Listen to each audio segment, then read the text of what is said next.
रामपुर के जंगल में कालू कौवा अकेला रहता था। बगल में एक टोनी चिड़िया रहती थी। उन दोनों की काफी दोस्ती थी। कालू कौवा की शादी नहीं हो रही थी। कालू कौवा टोनी चिड़िया से बोलता है।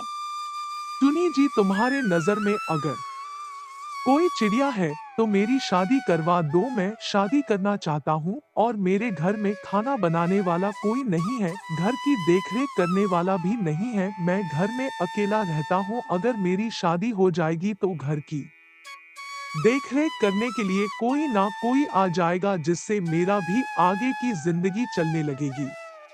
तब टोनी चिड़िया कालू कौवा से बोलती है। कालू जी, तुम परेशान मत हो, मैं तुम्हारे लिए एक चिड़िया देखती हूँ, लेकिन मुझे वहाँ जाना पड़ेगा। अब जाकर मैं उनसे बात करके आपको बताती हूँ। अगर बात बनेगी तो मैं तुम्हारी शादी जरूर करवा दूंगी। अगर बात बनती है तो मैं तुमको 2-3 दिन में बता दूंगी कि शादी करनी है या नहीं करनी है, और फिलहाल मैं तुम्हारी शादी करवा दूंगी। टोनी चिड़िया वहाँ से चली आती है और दूसरे जंगल चली जाती है। वहाँ पर सुंदरी कवि उसको मिलती है। सुंदरी कवि की शादी नहीं होती है। वह सुंदरी कवि के माँ से बोलती है।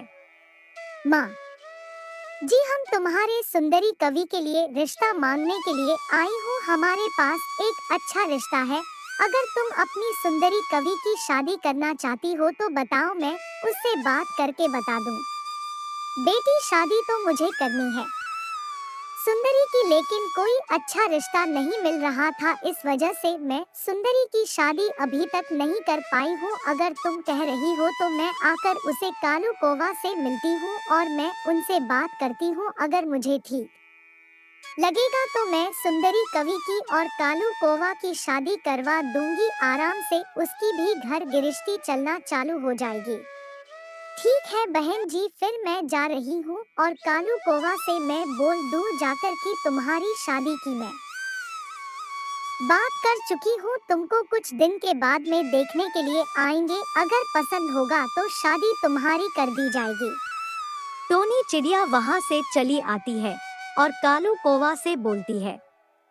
कालू जी, तुम्हारी शादी में फाइनल करके आ गई हूँ। कुछ दिन के बाद में वह देखने के लिए आएंगे। अगर तुम उनको पसंद आ गए तो तुम्हारी शादी हो जाएगी।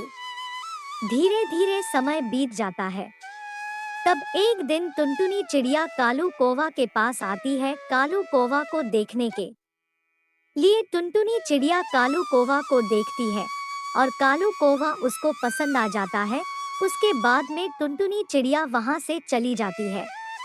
कालू कौवा और टुनटुनी चिड़िया दोनों लोग शादी की तैयारी करने लगते हैं। धीरे धीरे समय बीतने लगता है। शादी का टाइम नजदीक आ जाता है। कालू कौवा शादी की तैयारी करने लगता है और पूरे जंगल में जाकर हर पंछी को निमंत्रण दे आता है और सबको बोलकर आ जाता है कि भाई मेरे शादी में जरूर आना। कालू कौवा इतनी बात बोलकर अपने घर आ जाता है। उसके बाद में फिर वह बारात की सारी सामान लेने के लिए चला जाता है। घर में जो चिड़िया होती है वह सब लोग अपना जश्न मनाती है। धीरे धीरे बारात का समय होने लगता है। कालू कौवा के जीजा बंटी कबूतर वहां पर आ जाते हैं और कालू कौवा से बोलते हैं। अरे साले साहब, तुमने तो मुझे बुलाया ही नहीं अपने बारात में। मैं अपनी तरफ से तुम्हारे बारात में आ गया हूँ। तुम तो यार मेरे को दुश्मन समझ रखा है। ऐसी अच्छी बात नहीं है। तुमको हमको तो बुलाना चाहिए था। हम तुम्हारे जीजा थे, इसीलिए तो बुला लेना चाहिए। अरे जीजा जी, कुछ ध्यान नहीं रहा, इस वजह से तुमको मैं भूल नहीं पाया। अब आ गए हो तो अच्छी बात है। अपना अपना काम करो और बारात की तैयारी करो। हमें बारात बहुत जल्दी ले जाना है।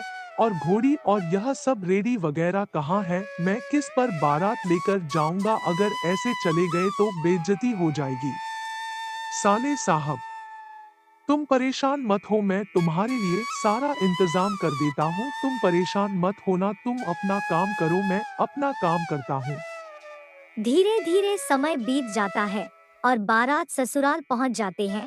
वहां पर कालू कौवा की शादी हो जाती है और उसके बाद सुंदरी कवि को लेकर कालू कौवा अपने घर आ जाता है।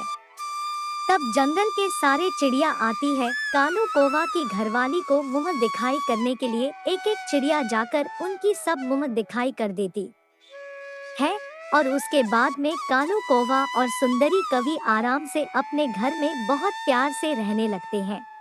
भैया वीडियो पसंद आए लाइक सब्सक्राइब करना और कमेंट में बताना वीडियो कैसी लगी।